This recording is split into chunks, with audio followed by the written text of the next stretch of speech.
scholarship recipient, I give you thanks for everyone in this room, for their being here, supports education, and because of them, I am able to pursue my college degree. I give you thanks for the support of the sponsors whose contributions have changed my life, the life of students before me and students in the future. Talented students who, without the support, may forgo an education, simply because they cannot afford it. We thank you for this moment, for everyone here has a story of success and challenges that reminds us to never give up and inspires us to reach new heights. We thank you for the opportunity to see ourselves in them and to be grateful to live in the best country in the world, where dreams do come true. And generous people are glad to extend a hand to uplift others. We pray that you continue to bless us with these gifts we receive every day. In all the names that we call you, amen. I have attended HTC and now USF thanks to all of your support. On your tables, you will find an envelope with a thank you letter from a current recipient and information on how you can support students just like me. We will come around to collect them later. Now, you may please enjoy your lunch.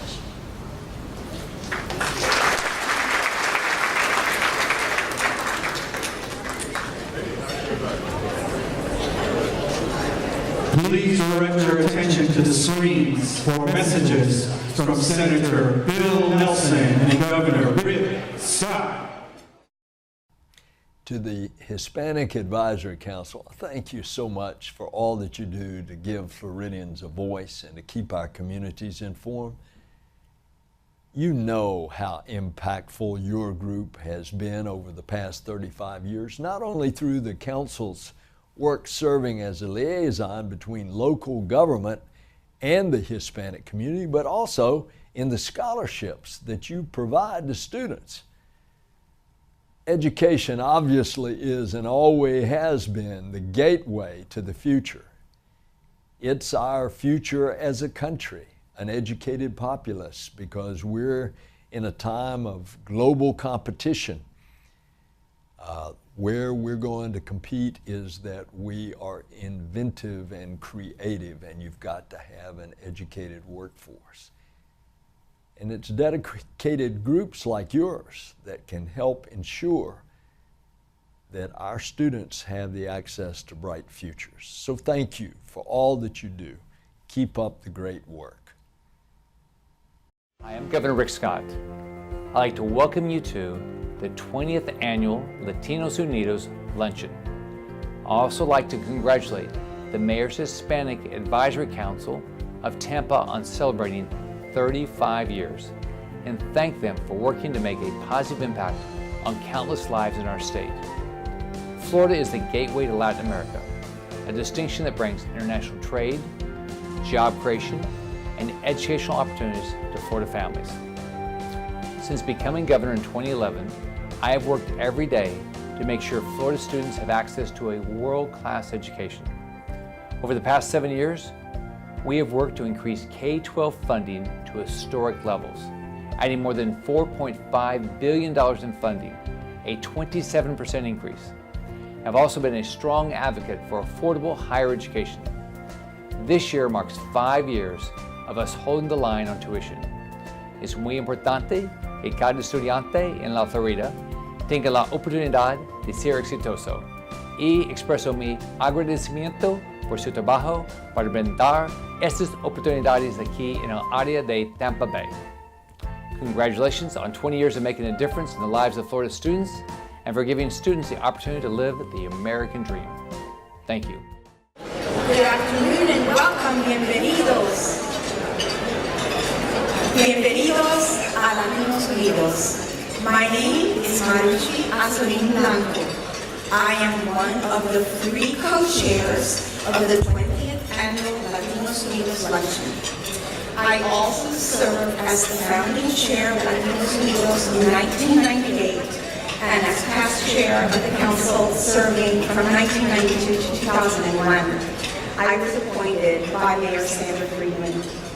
Today, we celebrate 35 years as a council and 20 years since the first Latinos Unidos Luncheon.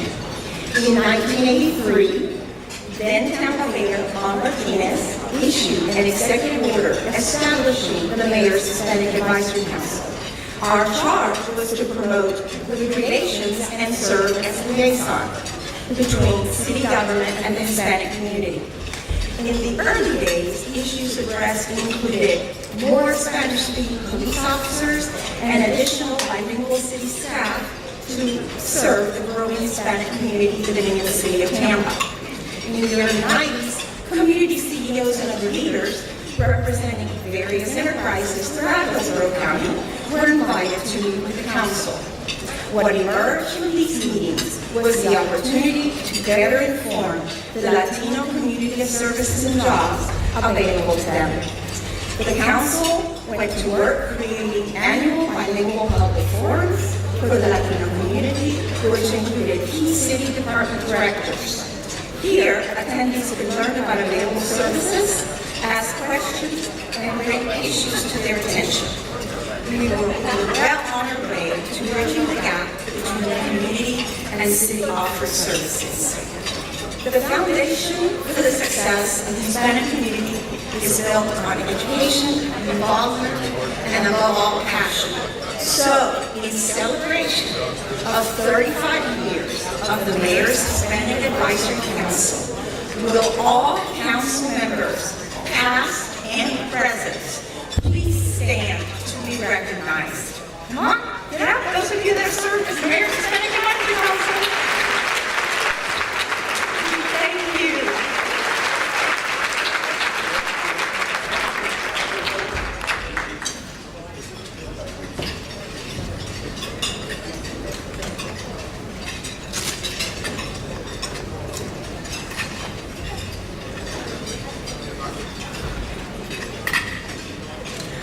I am Maria Silent. I'm a past chair of the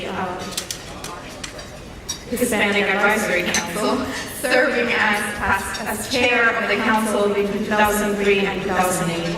I was appointed back to the council by Mayor Dick Greco in 2002. You are Soraya Marucci, and in 1998, the council began to work on showcasing the increasing influence of Hispanics in our region, state, and nation through this event, the Latinos Unidos Luncheon. A vital component to the luncheon was to award scholarships to local Hispanic students with financial need at the University of South Florida, Hillsborough Community College, and the University of Tampa. Supporting education was our way to increase the pool of credentialed Latino candidates in a variety of fields. We established endowments at the three institutions, and the proceeds of each luncheon are presented to their respective presidents each year. The council also turned its attention to addressing the disability and recognition of Tampa's Latino history, an accomplishment through the creation of statues, a park in honor of the illustrious Latinos of our community, the Lady Emiliano Salcines, Tony Piso, Cesar Gonzman, Roland Mantega, and the most recent, the Honorable E.J. Salcines. Would the Honorable E.J. Salcines please stand and be recognized?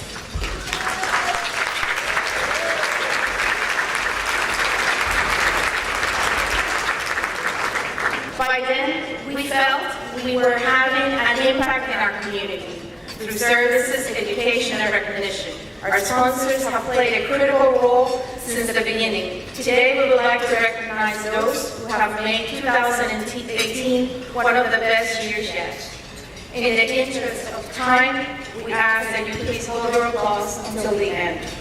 Our silver sponsors this year, the Band of Tampa, the Tampa Bay Lightning Foundation.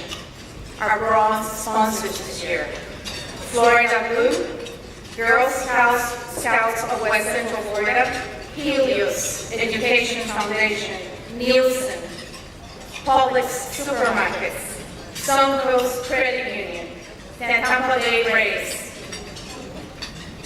Tampa International Airport, Telemundo 49, Wells Fargo, and our in-kind sponsors, Maxima 92.5, ABC Action News, Allegra, Clear Channel Outdoor, Introvision Communications, Rumba 106.5, Tampa Bay Times and Central Tampa, Telemundo 49, WEDU PBS, WFLA.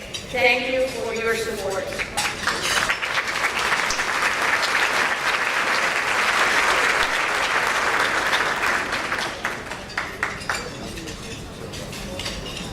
I am Patsy Sanchez, immediate past chair of this council, serving from 2014 to 2016, and I was appointed to this council by Mayor Pam Iorio in 2009.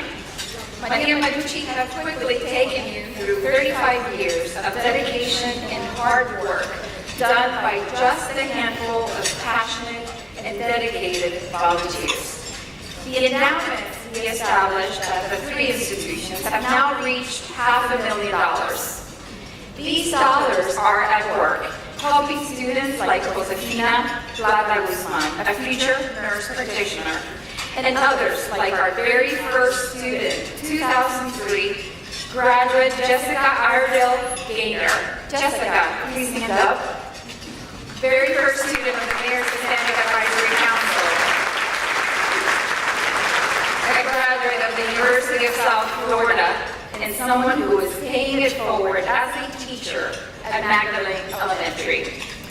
Your attendance over the years has helped change the lives of those students whose names you have on the printed program.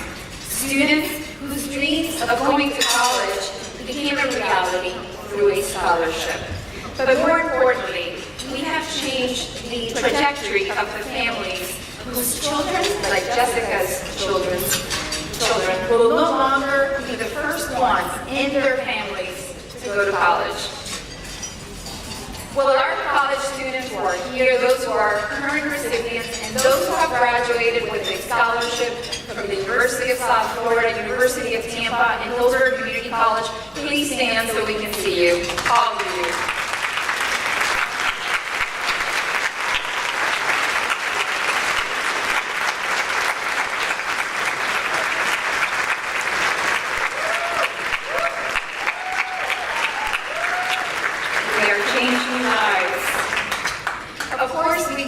Much more. Our council is busy year-round.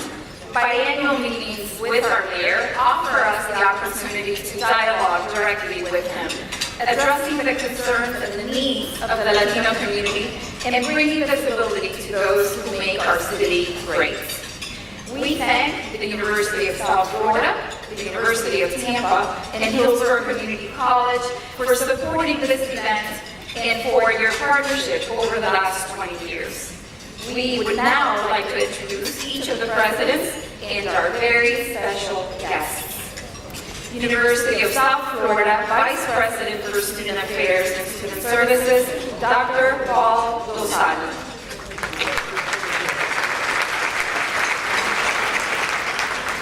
Hillsborough Community College President Ken Atwater. University of Tampa President Ron Vaughn. Our keynote speaker and president of Sixtera Technologies, Mr. Manny Medina. Our very own mayor of the city of Tampa, Bob Buckhorn.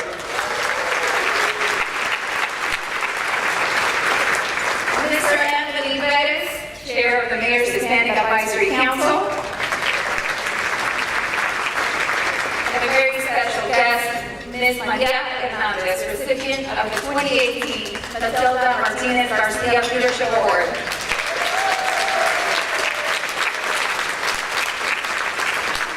Also joining us is past keynote speaker, Mr. Alex Sanchez, CEO of the Florida Bankers Association.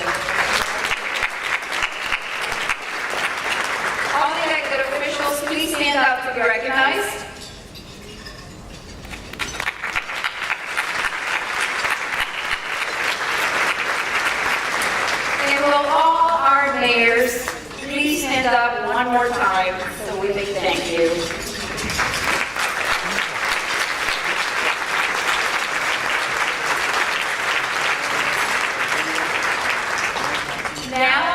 invite you to look back through the last 35 years and the 5 mayors we have proudly served through a video produced by our sponsors, Telemundo.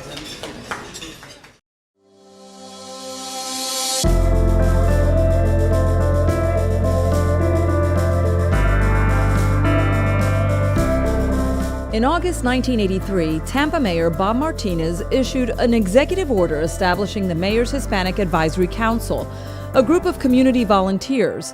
The new council was to promote good relations and serve as liaison between city government and the Hispanic community. Back in the early 1980s, when I was mayor of Tampa, we had a wonderful group called the Black Affairs Committee. At that time, there was no Hispanic council. I met with a lot of Hispanic leaders, but it was always various groups, each coming independent of the other. So I thought, well, maybe it's a time to have a council and have it something that's organized where the leadership of the Hispanic community, particularly the ones who had come in recent years, not the ones that had been here for long periods of time, have a way of communicating with the city. CEOs and other leaders of vital enterprises throughout Hillsborough County were invited to meet with the council. One of the findings that emerged from these meetings was the need to better inform the Latino community of services and jobs available to them. As a result of this, a better relationship took place, not only with city services, but with police and fire.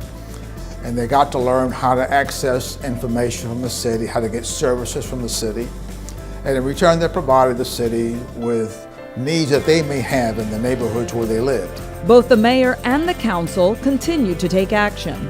We started the forums, which we did all over the city, in churches and in rec centers and in various places, so that people in the Hispanic community could have a way to become involved, learn more about the city, learn more about the community itself, and the services provided. Another important action undertaken by the council was the creation of the Latinos Unidos Luncheon in 1998. The purpose of the luncheon was to educate people on the fact that many Latinos, economically and otherwise, give back a great deal to this community and to this country. And that's why we invited the speakers that were CEOs of large companies and so forth from all over, so that we would understand that. The council has also addressed the visibility and recognition of Tampa's Latino-rich history and the accomplishments of illustrious Latinos of our community. And they singled out a number of Latin people in Tampa area that gave a great deal.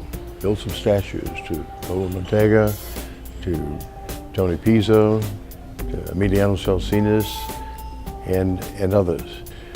Un privilegio para mí ser alcalde por muchos años y para hacer una parte de la organización esta. Muchas gracias. A vital component was added to the Latinos Unidos through the proceeds from the event.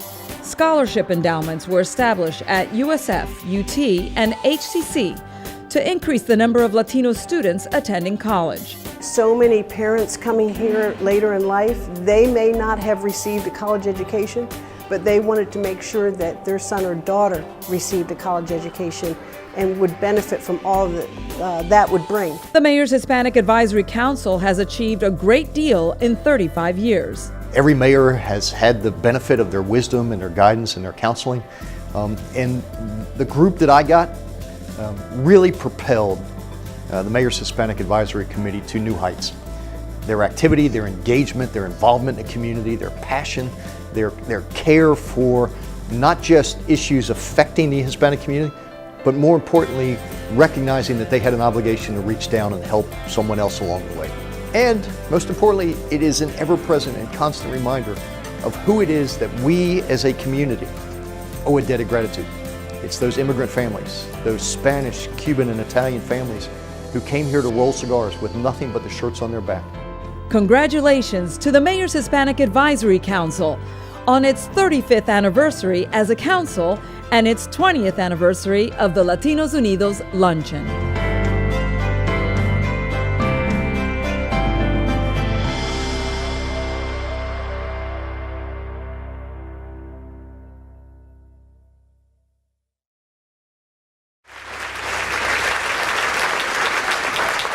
Let's give Telemundo another round of applause for this beautiful video that we are sure to treasure for many years to come.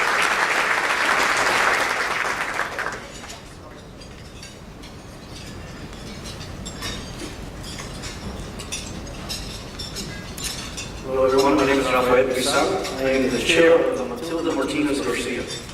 In 2013, the council launched the inaugural Matilda Martinez Garcia Leadership Award, named after one of our founding members, Matilda Martinez Garcia. The annual award recognizes a person or organization who make extraordinary contributions to the Hispanic community of Hillsborough County. Unfortunately, we lost Matilda 3 years ago, but her legacy continues through this award. Today, we welcome her daughter, Wynn McKinnon. Ms. McKinnon, if you could please stand.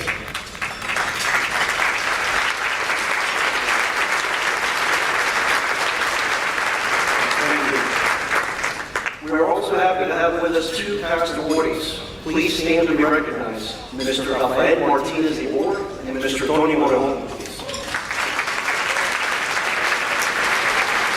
Thank you, gentlemen.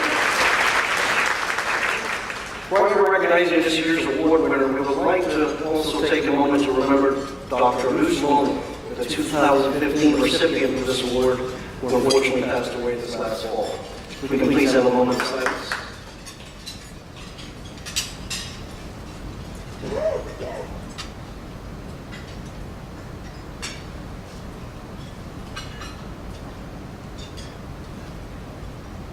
Thank you. Now on to this year's Matilda Martinez Garcia Award winner, Ms. Maria Jimenez.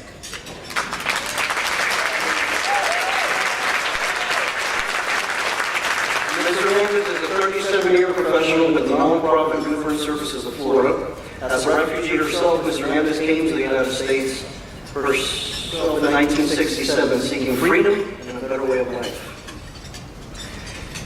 In her more than 3.5 decades of providing services through the Refugee and Immigrant Services, she has impacted the lives of thousands of local immigrants, many of whom have succeeded in their professional careers with attractive benefits and pay. Her work has had a positive influence on the Tampa Bay community, both economically and in terms of basic human development. Equally importantly, Ms. Hernandez has touched the lives of clients by helping them cope with the complexities of transitioning into a new life and stability and peace in their new country. Ladies and gentlemen, please help me welcome to the podium Ms. Maria Hernandez.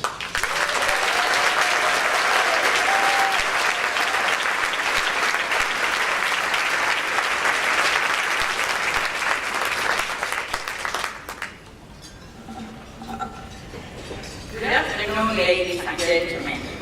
I must warn you that I'm not very good at public speaking. I get very nervous and tongue-tied. Also, if my Spanish comes out, please excuse me, as you know, English is my second language. Years ago, when I addressed an international refugee women conference in Atlanta, I started my speech in Spanish, and everyone was surprised and laughed, even though they didn't understand a word. I'm grateful and honored to receive the Matilda Martinez Garcia Award and to be included as an equal with all the past distinguished honorees. First and foremost, I would like to thank God for His never-ending grace, mercy, and provision of a job that is the most rewarding experience of my life. To the Mayor's Hispanic Advisory Council for their generosity in nominating me, as well as your support to help promote and recognize individuals in our community. To my wonderful LSF family, the Executive Committee, the Refugee Employment Program staff, the Director and Supervisors for allowing me to serve the refugees whom I love for so many years. To my family that has always been there to support and help me, often as volunteers. I love you all. I'm honored to be working alongside this community. You all are what makes the community strong, precious, and such an extraordinary place to live. Thank you all, and God bless.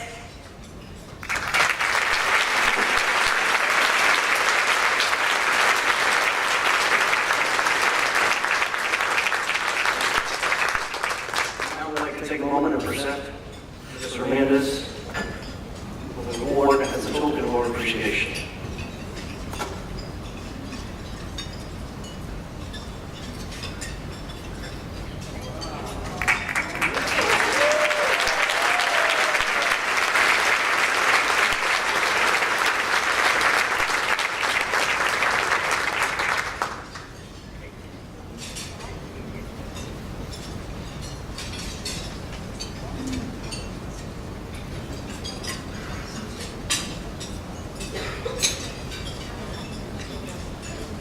Congratulations, Ms. Hernandez, and thank you for your 37 years of serving and supporting our community.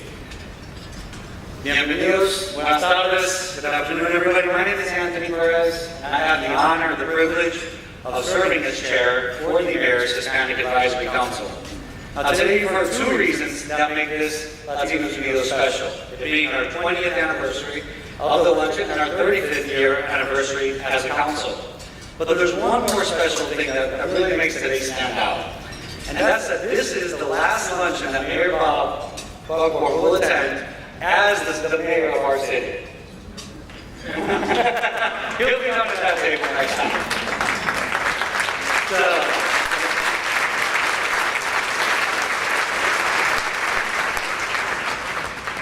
Now, what we normally do is we have Mayor Buckmore come up and present, say a few words and present our speaker. But before we do that, I'd like to ask Mayor Buckmore to join me at the podium for a little presentation, a special presentation, I should say.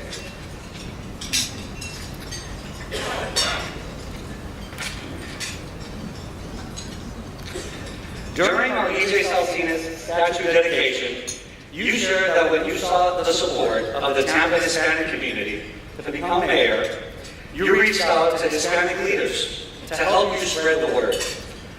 Many of our supporters, however, had a little challenge pronouncing your name. So they wrote it on a small piece of paper and they brought it with them on the day of voting.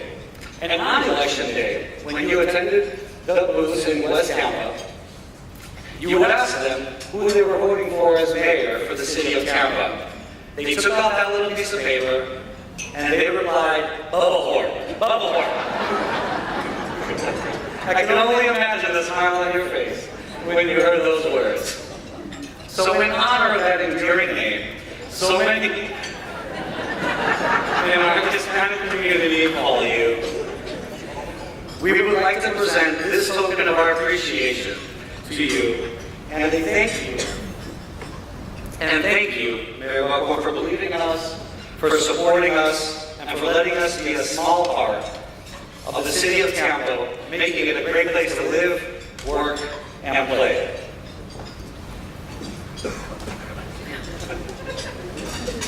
It is very long, Bubba Horn embroidered.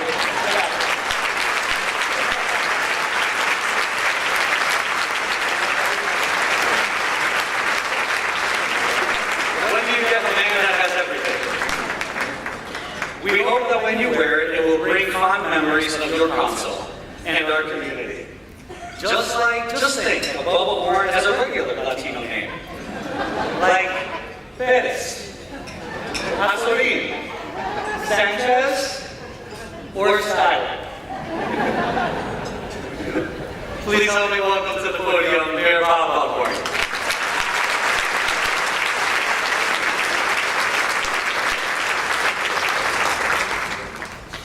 That is a true story.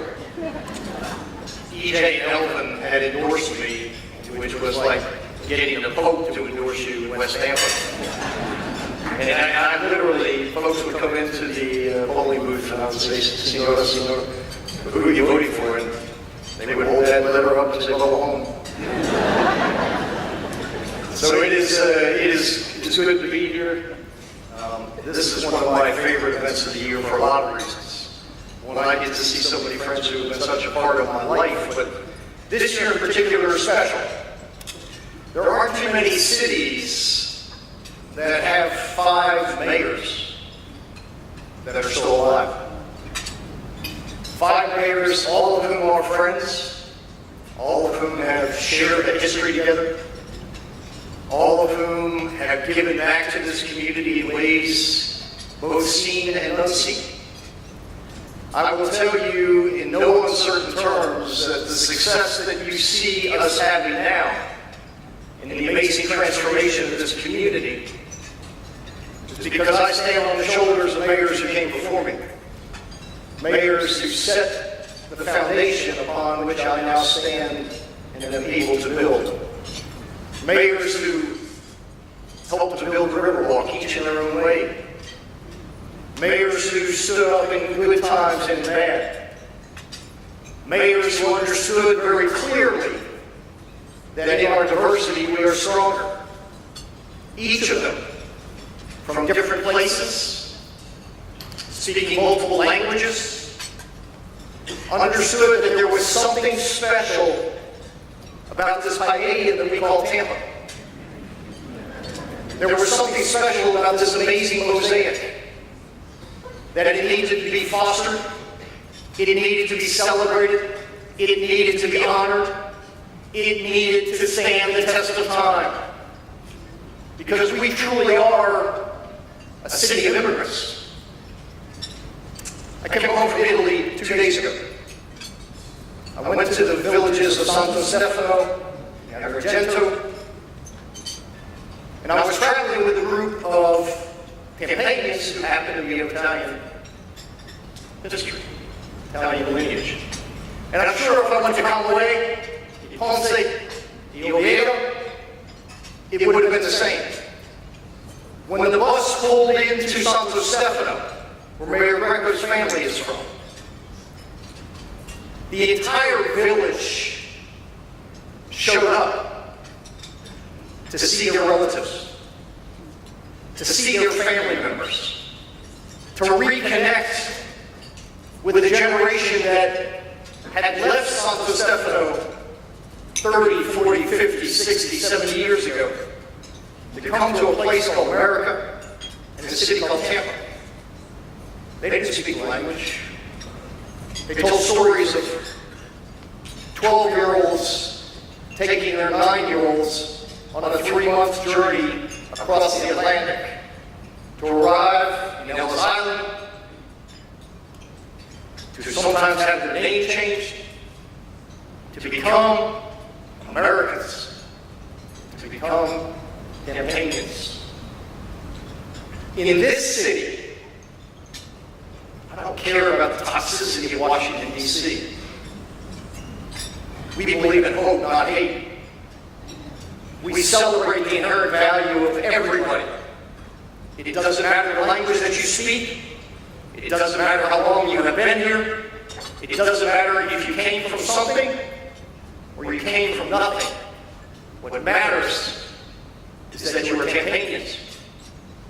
And in that village, I thought about the sacrifice of those parents, grandparents who chose to send their children to Tampa. They believed they had an obligation to give them a shot at a better life. Guess what? That's what you're doing right now. That is what your investment is in this next generation of young Hispanic men and women. You believe that you have an obligation. You believe that you've got to raise that next generation. You've got to believe that these young people are going to amount to something positive, and they in turn will give back. Completing the circle. We believe in each other. We are Tampa strong, and we are Tampa proud, and we recognize that in that mosaic, and in that, those languages that we speak, and in those gods that we worship, that we are better, that we are stronger, that we are more competitive, and we represent all that is good about America. That's us. We don't build walls, we build bridges. We believe in each other. We celebrate with each other. And we recognize that we have an obligation to give back. That's what makes us special. That's what made these mayors special. That's what makes this council special. That's what makes all of you special. Don't ever quit believing in the capacity of this city to be a great city. But we will all do it together because we're not leaving anybody behind. Congratulations, and in recognition of you, by the authority vested in me as the alcalde, Bobo Horn, I hereby declare today Latinos Unidos Day in the city of Tampa. God bless.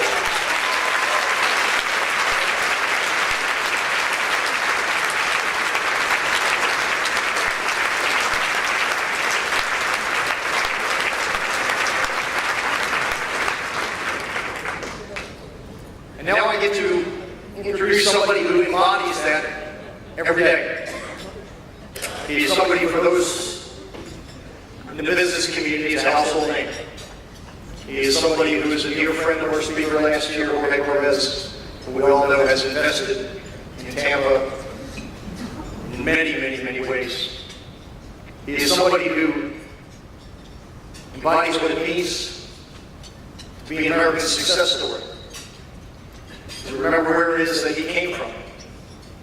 To remember that there were others who helped him along the way. To remember that his journey, the American journey, and that his success requires that as he has been blessed, he has an obligation to be a blessing to others. He has built amazing companies. He has enjoyed tremendous success. Manny Medina, it's not always about the money. It's about the ability to affect change and the ability to influence lives. Just as you are influencing lives today by your contributions to these young people. Manny Medina has done that his entire life. Ladies and gentlemen, I'm not going to read his bio because you're going to hear the story. We are honored to have him here today. We are thankful that he took the time to come be with us. In his story, it's a uniquely American story. It is a story that all of us, particularly young people, should pay attention to. There are no barriers if you're willing to work hard. There are no hurdles that you can't overcome. There is an obligation that, as we invest in you, that you give back to others. It doesn't stop now. It is just the beginning. Ladies and gentlemen, our guest speaker, Manny Medina.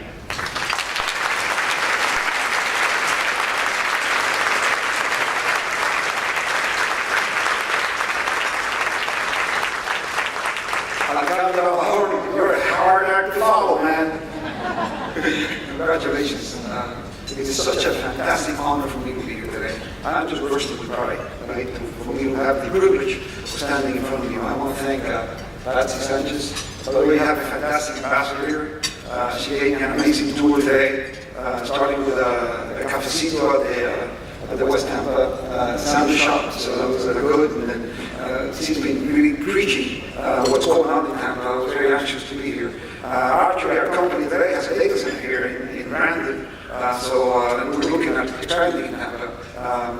Dan Jeschke from our team is somewhere around here today, who's responsible for the Tampa area. So I was honored to be invited today. I'm really particularly shocked by having 5 mayors, starting with my good friend, Governor Martinez, who, whatever the water is in Tampa, I want the same quality in Miami, because look at the way it looks. I mean, I could not believe, I had not seen it for so many years. But what is really shocking, and nobody's going to believe me, when I get back to Miami, is that there are 5 mayors that get along with each other, and that basically are sitting together at the table.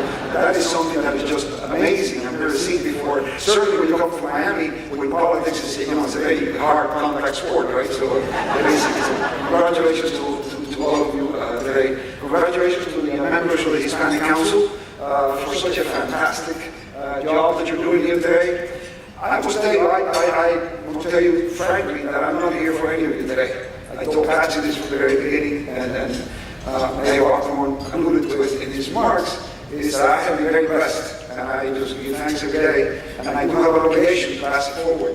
And whenever I have an opportunity to talk to young kids, guys and girls, like I was able to do today, and if I'm able to influence any one of them, it's an obligation that I have, and I sleep a lot better at night by doing that. So that's my primary purpose to be here today. I want to tell you, first I'm a little disappointed because I told Patsy that I wanted a microphone with an accent, and that didn't happen. By the way, I don't have this accent, but if you go to visit in Miami, it's a lot better to have an accent, but it's really difficult to fake it 24 hours a day, I must tell you. Anyway, so for me, it's a great honor to be here today. And today I'm going to take you to kind of a little journey, maybe geared to you young folks as to why I'm so obligated to do this. And a few months ago, there's a restaurant in Miami that is run by Miami-Dade College, and which is I'm an alumni of. The restaurant overlooks the Freedom Tower. I have a very close personal friend who was a former CEO of Cardinal Cruise Lines, who was one of the biggest wine collectors in the world. So he had invited a winemaker for one of the most expensive wines that exist in Tampa, Cardinal. And we were at a table at the restaurant called Tuyo, and you had a fantastic, unbelievable view of the Freedom Tower. For those of you who don't know what the Freedom Tower is, it is the Atlas Island for Cubans. This is where we all arrived. And as we were sitting there, and this guy is talking about his wines, etc., I kind of got lost in space, and I'm looking at the tower, which is all lit up. And Bob says to me, "Did it lose you? Am I boring you?" Etc. And I said, Bob, I have been friends. And somehow or other, I'm looking at this tower, and it just mesmerizes me how a 13-year-old boy with an oversized coat donated by the Catholic Church, with his mother, standing in front of that door, waiting for powdered milk, free cheese, and Spam, so we could get it for free. How does a boy go from there to being on this table, talking about these wines that the world entirely knows? And then it was kind of like an incredible moment for me, right? For that matter, how does that boy get here today? How does that boy get here today? I have been truly blessed, and really my corporate career has been amazing, right? Today, doing, like my good friend George, really amazing from a business point of view. So that obligation is there. So when I speak to young guys and girls, one of the first things they ask me is, what is the secret to success? What is the secret? You all want to know, right? And the first thing that I tell them is, I'm going to disappoint you right now, because there are no secrets. It's no different than the secret to losing weight. How many billions of dollars are spent in the weight loss industry? What is the secret to losing weight? Eat less, exercise more. There's no secret, right? And so I want to disappoint you that there is no secret, right? Then I'm asked, so what role does luck play? Is luck a factor? And I said, absolutely luck is a factor. There's no question about it. My sister and I were very lucky. At the age of 13, and when she was 10, my mother had the courage to put me and her on a boat and facing north and say, we're going to this country because you're going to be of military age and I'm not going to lose you here.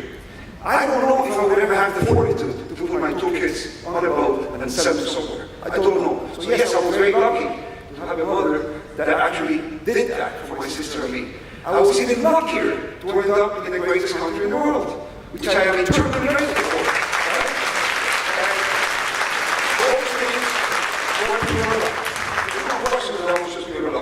I was also very lucky when I arrived in Miami in 1965. Miami was a totally different town. The Cubans were beginning to add up, the African Americans were getting mad, the Puerto Ricans were mad, the Anglos, it was really a war. I've been a rebellious kid from birth, and Miami was a very difficult place. So I got into a lot of trouble, really big trouble, to the point that I barely graduated from high school. Had I not changed high school in my senior year, who does that, right? I don't remember my prom. Had I not done that, I would have never graduated from high school. I did it because I was very lucky that the only person that I have physically feared in my life, and mentally feared, is 5 feet tall, and it's my mother. And she would not give up on me. She never gave up on me. That's certainly pure luck. To the point that I ended up going to Miami-Dade College, not because I wanted. I didn't know what I wanted, but I certainly didn't want to be in school anymore. It's something that I hated. And she insisted. Nobody in my family or in our family had ever gone to college. And she had, from the moment that we arrived, been working 2 jobs, picking insurance in the morning and being a maid in a hotel in the afternoon. My dad was driving a cab 15, 16 hours a day. And she said, over my dead body, you're not going to go to college. And I was very lucky because she forced me to. I arrived at Miami-Dade College and my life changed. I had never found that nurturing environment. It's like I arrived in a whole different world. And that totally turned my life around. And basically that was on luck. Luck of having a mother and a father who sacrificed everything that they had in order for me and my sister to meet and to get to that point. However, as I've looked at success and what happens, I also believe that there are a lot of things that you can do to influence your luck, right? And basically, I have studied in my mind what are some of the things that have affected me, right? And what I tell you is that the way I look at it is you are a brand. You look at yourself as a brand. Sanchez, Gonzalez, Garcia, Babahorn, whatever your name is. Look at yourself as a brand, right? And you get up in the morning, and why do you buy something? You buy something because you trust it. It makes you feel good. This toothpaste with this car, whatever, is because that brand gets your trust. And if you look at yourself as that brand, there's a lot of things you can do to influence what happens to you. The most difficult, single, #1 piece of advice that I can give you is the most difficult one to do, and it costs you nothing. But it is really, really difficult. And that is for you to have a positive attitude. A positive attitude makes a difference between left and right, night and day. People like to come to people that have a positive attitude. They like to congregate around those people. You don't want to be in a negative world. Think about it. You all have friends, guys or girls, that every time they call you, you cringe because they have a drama. Their life is full of drama. I have one of my closest friends like that. Every time I see her number, I say, oh my God, no. Let me have a drink first, right? On the other hand, I have friends that the moment they call you, they're going to tell you something nice. Or, they're going to lift you up. Or if you're down, they want to lift you up, right? And that positive attitude is very difficult to do because you have to do it continuously. You can't do it every day. And it's very difficult. Now, that doesn't mean you get a speeding ticket you will celebrate. But that doesn't mean that if you get a speeding ticket, your life and the whole world is come to an end because you got a speeding ticket. Nobody cares. So basically, it's your problem, and then you go on and you actually create that environment, right? Of positive attitude. That makes the difference whether people want to come to where you are or not come to where you are. I love the story of the guy who, the father who had 2 twin boys. They were all 9 years old, and one of the kids was, man, this whole world was always coming to an end, and the other kid was incredibly positive, nothing could go wrong. And then at Christmas, he decides to finally teach him a lesson. So the kid that was very, very pessimistic and always in a bad, negative attitude, he says, come on, you need to do your letter to Santa. And the kid, Santa's not going to come, he's not going to find my house, the GPS is not going to work, the reindeers are going to be sick, kind of that stuff. And the other kid says, letter to Santa, no, I want something, I want a pony this year, okay. So he decides to teach him a lesson. So the kid that had not written the letter, the pessimist, he gets him all these toys. He gets him a bicycle, a brand new computer, everything, and puts it on the bottom of the tree. And to the other kid, he puts a pile of horse manure, right? So the kid that is pessimistic gets down, sees all these toys, and says, oh my God, I'm going to fall for the bicycle, I don't know how to operate this computer, terror, this whole world is coming to an end. And the kid that is an optimist is jumping up and down. I can't believe it. He says, what? He says, look. He says, yes, it's horseshit. He says, yes, that means there's got to be a pony here somewhere.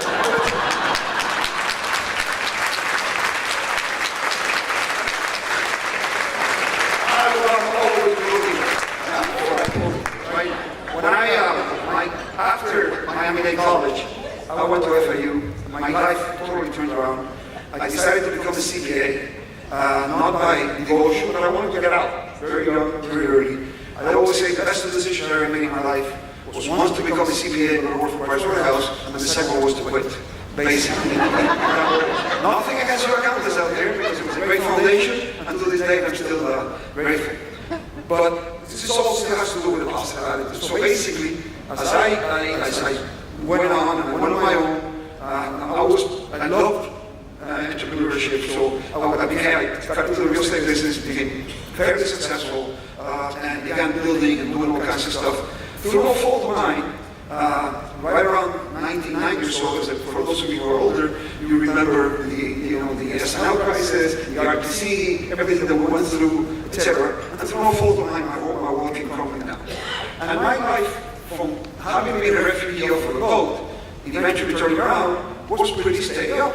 I was reading about myself in the paper, front page stories in the Miami Herald, beginning to believe my own propaganda, hey, you're really good, all that kind of stuff. And then all of a sudden my world came crashing down. Totally came crashing down. I ended up, had a good Lebanese friend of mine, I ended up in the Middle East. And I ended up helping build Kuwait. I was in Kuwait, immediately actually stationed in Saudi Arabia, just before Kuwait was liberated. We went in literally when the bodies were still being picked up. And I stayed in the Middle East because at that point, my world had come to an end here, to a standstill anyways. And I was in the Middle East, and I was just thinking to myself, why am I doing here? I mean, I miss my family, I miss my friends, I couldn't have a beer, etc. I was working 18 hours a day. I took two of my most trusted men from here, and ended up, working. Smoke was coming from the fires. I was hurting my health, and I kept thinking to myself, why? But I've always had this positive attitude, and that Middle East experience did two things for me that to today are one of the most valuable things that ever happened to me. One is I learned humility, which is one of the most important things that you need to learn. Because life has a way, when you begin to believe your own propaganda, to take a 2x4 into the back of the head and say you're not so good anymore. Anyway, so that's number one. And number two, I've always liked technology. And being in the Middle East, first from Kuwait and then Saudi Arabia, where we built a business from 3 men, and when I sold it a few years later, it was 2,000 men, where everything had to be self-dependent. And I became in love with technology. And I became fascinated with something at the very beginning called the internet. And I believed that I wanted to participate in a revolution that I felt was going to change all of our lives. And I ended up doing what I do today because of that incredible, terrible experience of the Middle East. Had that not happened, I don't know what would happen to the rest of my life. But certainly those two things changed my life in a way that was incredibly positive. And it all came out of a very negative experience. So I will guarantee you here today, bad stuff is going to happen to you. Just remember that your boyfriend's going to leave, your girlfriend's going to cheat, and whatever. It's going to happen to you, right? So basically is you go and take it all in stride and think about it. I'm telling you that every time that something's happened bad in my life, and I look at it today, it was for the. By the way, it has nothing to do with degrees. I know waiters and drivers and people that have this passion. You're passionate about what you're doing. And if you're passionate about what you're doing, you're going to succeed. You can't help it. You really are, because it's really contagious. You're going to succeed, whatever your definition of success is. As we look at some of the other stuff, it's really all cliches, right? Keep trying, persevere. That sounds pretty silly, right? It's true. I'm telling you, in my life, it is absolutely 100% true. Why do people quit? If you're passionate, if you believe in what you're doing, you cannot quit. You people quit because people don't like rejection. You don't like being told no. It's just my nature. That's why people don't like to sell. Right? And this is why do salespeople in my organization, the highest paid, we have 1,300 employees, the highest paid people are the salespeople. They make a lot more money than anybody else. Why? Because they're not afraid of it, right? And they persevere. And that perseverance is something that really is critically important. The problem is that you don't know when you're going to succeed. You don't know what the next door is going to bring. I had a professor many years ago that said to me, it's really like an endless ladder. You're in step one, and the ladder may have 100 steps or 100,000 steps. And you don't know if it's the next step. So your human nature is, you says, oh, that's not going to happen, it's never going to do. Just to put that into perspective into my own life, which is, I have 100 examples of this, but the most vivid one is, by the time that I started my business, came back from the Middle East and started, in the data center business or the infrastructure business, which is really what I knew how to do best, that led to cybersecurity, and led to, we built a great company, right, afterwards. But there was a period, right in 2000, where we built something called the Network Access Point of the Americas, or the NAP of the Americas. It's one of the most important telecommunications infrastructures in the entire world today. We had the opportunity to build a digital airport connecting Latin America, Europe, and North America. And our company won it at the time. At that point, I had just gone public. And, this is, so we were on a roll. At that point, you wouldn't really want to raise all the money. That's a big lesson that I learned, get the money what is out there. But basically, you wouldn't want to raise all the money because you didn't want to dilute yourself, because it was so easy to raise money, right? So we just raised the money that we needed. This is a big project for us at the time, about a $150 million project. We started, and in the middle of all this, the internet bubble burst, the telecommunications industry imploded, and September 11th happened. All within a period of months, right? One another. Here we were, building the Network Access Point of the Americas with no money. Wall Street was out to lunch. We were non-stop. My CFO and I would pitch anybody. My arms grew inches because at that time, you used to have to carry a 40-pound laptop and a 40-pound projector, so you don't go anywhere. And anybody that would use, at the time of day, would pitch it. This is going to be the digital airport. Imagine you having the possibility of owning Miami International Airport in the 1920s. Wouldn't you want to own that? Well, this is going to be even more important because they didn't blah, blah, blah, blah, blah. People didn't know what the hell an app was. They didn't know what I was talking about. But we never quit. And I mean, there was a great story. One of the great stories of this part is we were in New York. We had gotten in the middle of the crisis. We had gotten an appointment with a bank that no longer exists.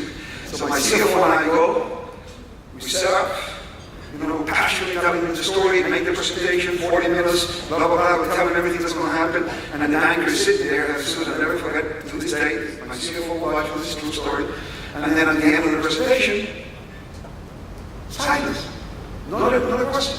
And then I said, okay, and you follow up, etc. The guy goes into his pocket, takes out an envelope, and then gives it to me. It was his resume. The guy's resume. The guy don't think it's going to fund me. And he's telling me, I hear things are better in Miami. Let's go to Miami. That's it. Anyways, we never, ever, we kept going. At that point, we barely even, it was the whole Miami Herald story, you could see him. We had Del Sal fighting against us because we didn't want us to build the NAP of the Americas. And at that point, it wasn't a matter of whether we were going to fight by Wall, it was when. And you can just see the articles. But we never quit, because we actually believe that if we went through that period, that eventually we're going to have something that was so valuable that the whole world will recognize. So anyways, I lived in a place at the time that I was the only person in that place that didn't have any money was me. Happens to be the richest zip code in the entire United States, a place called Fish Island, out of Florida, out of Miami. And I knew at the time that there was a gentleman there that was somewhere in Wall Street, and I had seen him a couple of times, I didn't really know him. And he's a Saturday. And I sat next to him, always the pitch, always ready to pitch. So I sat next to him, introduced myself, what do you do? I already knew what he did, etc. And I began talking to him and tell him, what we do, we have this NAP of the Americas, and we have a public company. Anyway, so it's Saturday, and he says, where is this thing? And he said, I said, see you in downtown Miami. Would you like to come see it next week? He says, no, why next week? He says, no, let's go now. And then I said, okay. Now, in the meantime, we were running on a skeleton crew. So my partner, Nelson Fonseca, who's still with me today after 20 years, I said, listen, I need to make a quick call. I called him up and said, listen, we got a live one. Better man up than that, right? Because, so we dressed up. We used to wear orange uniform. We dressed up a couple of the cleaning people, putting inside the we go in there, and I show up. I'm giving this place is really an amazing place for you to see that we have built. And basically, as we walking around, and I'm giving it again, the passion in the middle of the, he says, no, I've seen enough. I said, oh, here we go again. He says, I want to do it. How much is it that you were looking for? And I said, it started with 70 million. I said, 90 million. 7? He said, yeah, okay, sounds good. I said, okay.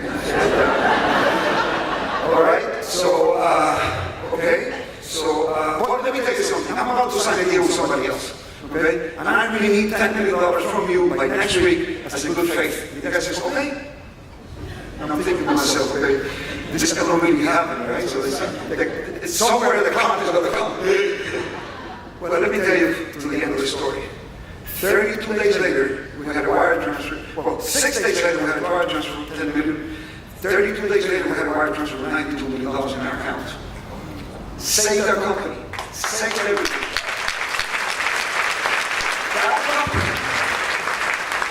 We sold just a short few years ago to Verizon for over $2 billion. How do we quit?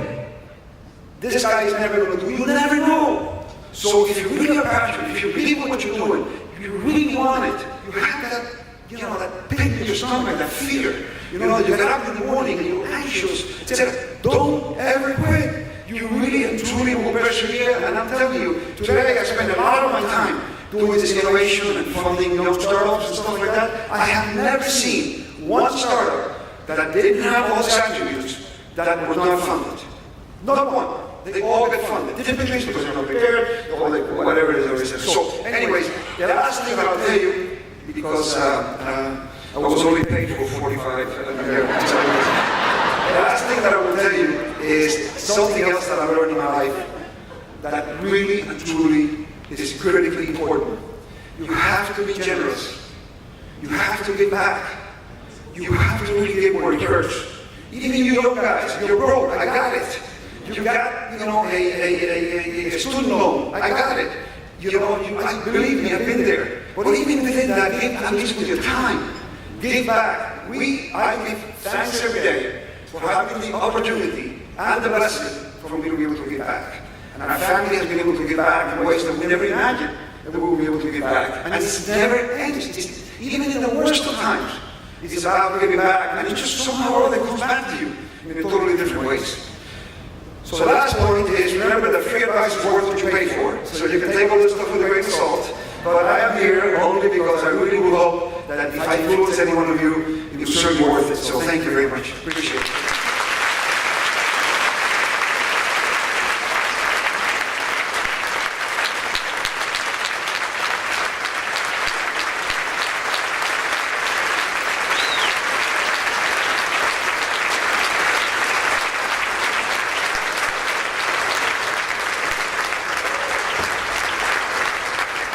People, I told you his story could be your story as well.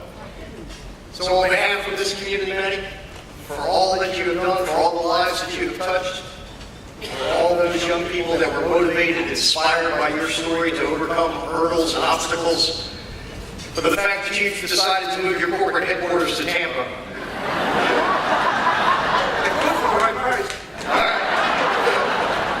All right, let's go look at it. We would like to present you the key to the city of Tampa. We are appreciative that you took the time to come be with us, and we enjoy.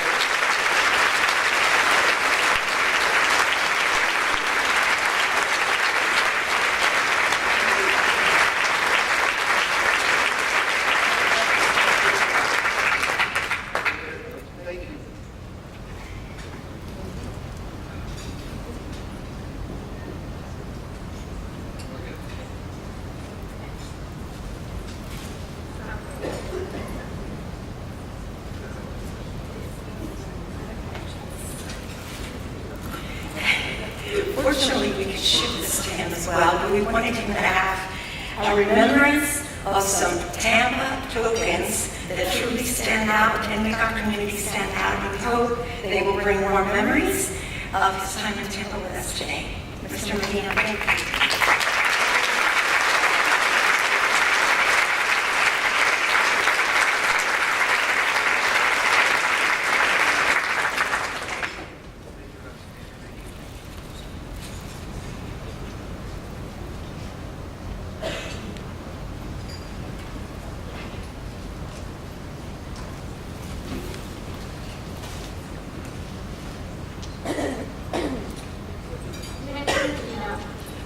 I want to thank you for sharing your inspirational story with us, your incredible accomplishments, and especially your humble beginnings. It's truly stories like yours that remind us anything is possible. for those who work hard and persevere as you have. Thank you so much for encouraging us to pursue our goals and for reminding us to never give up. I want to thank all of you for your attendance. If you haven't done so, please consider supporting the gift of education by filling out one of the pledge cards and placing it in the envelope at the center of your table. And students will be walking around to collect them. Thank you again so much for coming, and see you next year.